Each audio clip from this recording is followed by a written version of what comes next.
waxaa jiro Soomaali badan oo gaala ah oo ku jiro baraha bulshada hadafkooduna uu yahay gaalaysiinta ummadda Soomaaliyeed waxay leeyihiin janalo iyo beejaj kala duwan ay ku leeyihiin baraha bulshada saan la wada socono waxaa jiro dad la yiraahdo mustashriqiin oo gaalada ay u tababaraan barashada diinta islaamka si ay uga helaan dulduleelo waxaana Ilaahay mahadiis ah in ay waayeen dulduleeladii ay ka raadinayeen diinta islaamka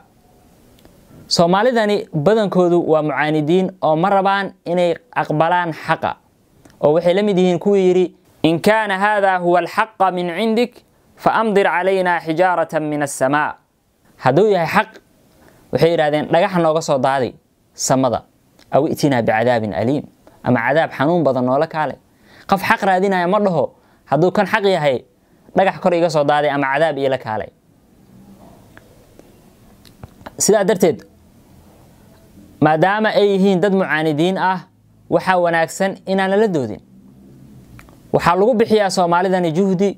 waqti iyo maal intaba waxa ku soo gaarayo fiidiyoyadooda ayagoo ah mumawal ama sponsored waa kuwa lacageeyay ayagoo ah ay goobtaada kugu imaanayaan taasna waxaad fahmaysaa abaabulka ee gaaladaasi soo abaabulayaan in Soomaalida ay ka soo saaraan dad badan oo gaala ah